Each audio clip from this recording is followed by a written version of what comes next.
Fact-checking of politicians' claims has become a very visible cottage industry in campaign 2012. President Obama's assertions at the Democratic National Convention about his record as commander-in-chief require particularly close scrutiny. For one thing, he insists that al-Qaeda is our number one enemy and that it's on the path to defeat. Actually, Osama bin Laden's terror group is just one manifestation of a threat that arguably is the most serious we face at the moment, namely, the determination of Muslims who adhere to the toxic, supremacist Islamic ideology of Sharia and seek to impose it worldwide. Such Muslims belong to numerous organizations, including the Muslim Brotherhood. Far from being on the path to defeat, one of them, Egypt's President Mohamed Morsi, is on his way to a red carpet reception at the White House. Mr. Obama is emboldening these enemies, not eliminating them. Mr. Obama takes credit for fulfilling his promise to end the war in Iraq. What the president and his surrogates don't say is that the way he had us bail out of Iraq has had the practical effect of turning the place over to the Iranians and their proxies.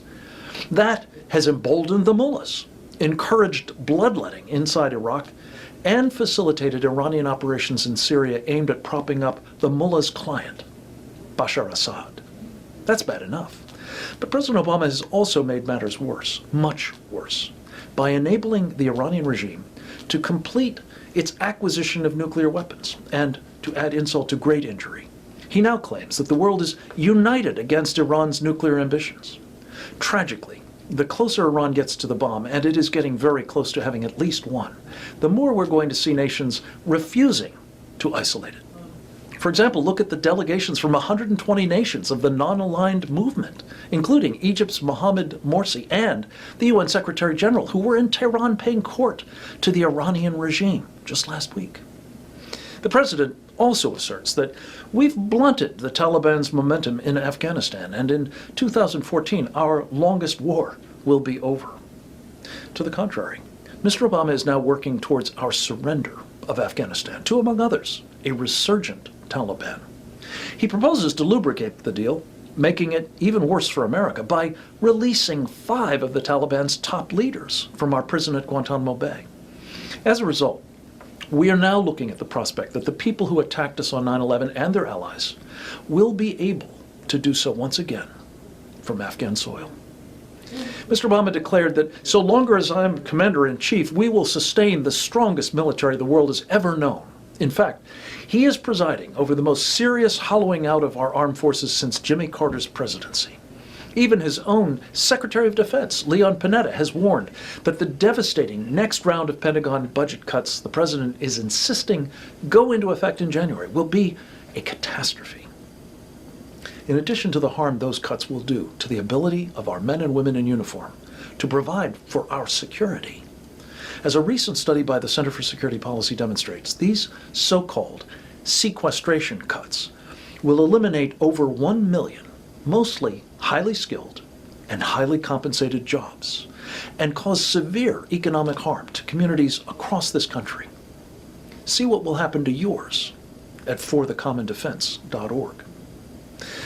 The president also asserted that around the world we've strengthened our alliances and forged new coalitions to stop the spread of nuclear weapons. We've reasserted our power across the Pacific and stood up to China on behalf of our workers. The truth is that our alliance relations with our real friends, notably Israel, the Eastern European democracies, and our allies in Asia, are in terrible shape.